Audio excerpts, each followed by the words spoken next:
Hey guys, thanks for tuning into my video, and I want to do a quick video here, and this is going to be just a comparison between the Glock and the H&K. And I'm not really picking sides or anything. I know I have two different calibers here, but these are the only, H&K 9mm and the Glock 45. So let me go ahead and just show you. This had a dummy load in it, but it is empty. Okay. You got the magazine, nothing in it. Okay, that's the dummy load we had in it. The gun's back. This one here, check the magazine. Has a dummy load in it too. I keep dummy rounds in them. Okay, let me go ahead and show you these two guns and show you some differences on them, and a few things. Okay, first of all, I wanted to say they're both polymer guns. Polymer meaning the frame is polymer with some metal inserted parts, like for your trigger and trigger bar and rails and stuff. And the top slide is metal on both of them. Okay, they use various different. Some people use stainless steel, some people use steel, and blah blah blah. We won't get into that. The magazine on the H&K is all metal, as you can see there. The Glock is a metal interior skeleton with plastic on the outside. It's a good design. And like I say, this is a 45, this is a 9mm. For demonstration purposes, this holds 13, this holds 15, plus 13 in one in the chamber, 15, one in the chamber. So we'll move out the magazines out of the way, and we'll kind of get to the bullets here. And we're going to just show a difference between one is a 45 and one's a 9mm. It doesn't really matter, because that's not what we're comparing. Now, side by side, let's go ahead and take a look at both of these.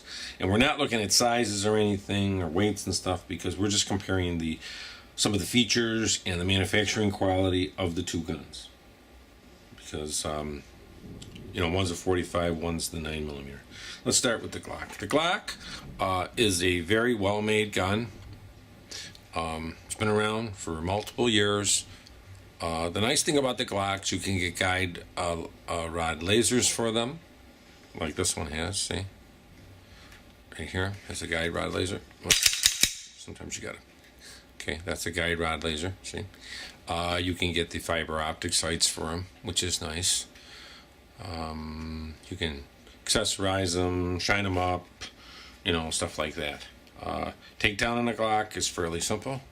You actually just put it back a little bit like that, and then you press down on this. It goes down in a downward motion, and then your whole top comes off of the gun. And we'll look at this. This is your guide rod. Okay, I just have a guide rod laser in here right now. This is your barrel. Barrel. Okay, and that's pretty much straightforward. Guide rod just drops back down on there, something like that. And it's a striker fire gun, and this is the frame. You can see basically different parts in it. There's some rails here, and very light. This is the registerable part of the gun, because it says the serial number on the bottom here. Okay, put it back together is pretty straightforward. And you just, that's it, and you're back together. Trigger pull on these, they're not from the factory. They're a little rough, requires some adjustments and cleaning up. They really don't have safeties on these. Your safety is your finger. Plays about like this. And this one I cleaned up a little. I actually polished a little. Breaks right about there. Kind of crisp. It's a pretty crisp break. Like I say, very good gun. A lot of accessories, a lot of things you can buy them. Polished barrels and threaded barrels. And nice thing about it, the guide rod laser, you can put this in there, which is really makes it a nice, nice combat gun. I don't know how effective these guide rod lasers are as far as durability. But, so far, it seems like it's lasted pretty good. Now, let's go over to the H&K. One thing, if you hold this Glock. Feels a little boxy. And if you put this H&K in your hand, man, it fits like a Cadillac. Big difference in price. Just for a basic Glock, you're probably looking at $5.5 for just a basic H&K in the same caliber. Probably $850, $900, $1,000. They're fairly expensive. They're not too cheap. Then when you go over here to the H&K, the H&K comes with the Luminous Sights. They don't have the night glow radioactive ones because that's illegal in Germany. So they have to put this, just expose it to the light, and it's like a luminous type, just little dots. You can buy sights for these to change that, but that is actually what it comes with. H&K, this one's particular, is a 9mm.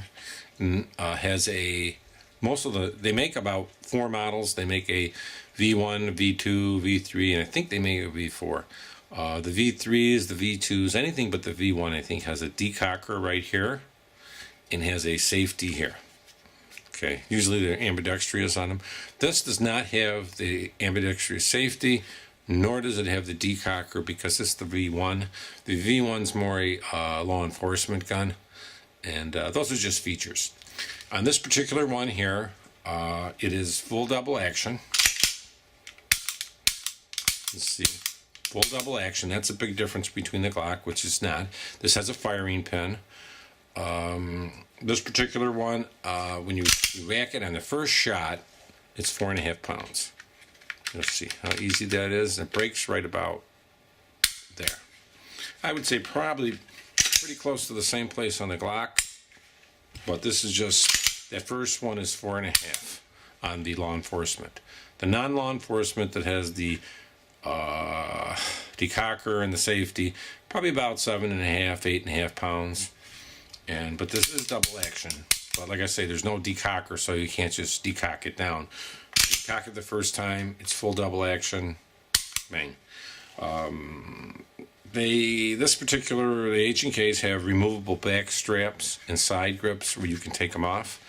And let's go ahead, and I wanted to show you takedown. Now, takedown of the gun is fairly simple. This is a newer gun, so what it's going to be a little stiffer. But normally, takedown on a gun, let me get you a little closer. Takedown, you take the slide and you line it up right about there. And if you look real close, you'll see a square in there. Then on this side of the gun, you see this button, you press that in. So once you get it lined up, press in as hard as you can. And you're supposed to be able to just grip that out, but my fingers just do not work gripping that out, so I have to actually use something, a piece of plastic or something. Okay, and then you're able to slide it right off. As I look in here, I don't see any metal guide rails in here. I just see it plastic. I don't know if that's a good thing or a bad thing, but there is no metal guide rod in there to I'm just seeing how this locks in here. Yeah, I don't see that in there that would do that. Oh, there's the whole thing. That's how you take it out if you ever have to take it out, guys. Okay. But I don't see how that would. Okay. But anyway, looking at the slide, here's the slide. Here's the guide rod and spring. Here's your barrel. Comes right out. It is a firing pin in this. It is not striker fire. Whatever that means. I think it's apples and oranges. It's still something hitting it to charge the, to shoot the gun. Putting it back in, pretty simple. Just make sure everything's lined up in there. Your back, all with the rail and everything. Push it down a little. You're going to want to go down again. So right about there. See how that is? Press that down in, let go. Okay, you're all back together. Pretty simple to put that together too. it just feels better in the hand. I know this is a 9mm. I'm sure they make, you know, all kind of adjustments and different things for it. I don't think they make a laser sight. That would be nice if they would make an internal laser sight for it. They're not going to make one for the grips because it's got removable grips and interchangeable. So you'd probably have to get a laser that mounted underneath it on this. Whereas, like I say, the Glock has the guide rod laser. It's been around a while. So these are kind of decisions you're going to have to make, ideally, on what gun you want to purchase. That's just a decision you have to make.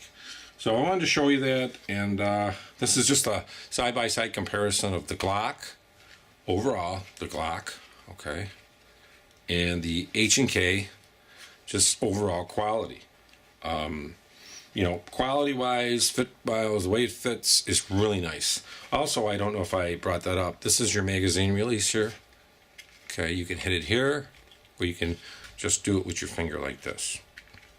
I think like that actually would be better, just pushing it right down like that if you're firing. So you have it there.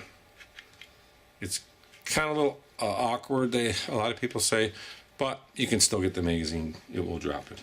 Whereas on the Glock, it's just right there. Either way, you're going to have to stretch your fingers on no matter what gun you get. It's a magazine release is not a natural tendency of the gun. If they had it for this gun, a magazine release would have been nice there, but if they had it, what's going to happen? It probably would, accidentally, as you're shooting it, you don't want it so comfortable that you press it when you shoot the gun. But I wanted to show you that. Those are the two side-by-side comparison. And this is the side-by-side comparison of the Glock and the H&K. I hope this was educational and you learned something from this. Both good guns, different prices, different kind of guns. This is new. This is pretty much new. So, a Glock's a Glock is a Glock. HK is an HK. So thanks for tuning into my video, guys, and you have a great day. And remember, save the Republic and vote and join the NRA.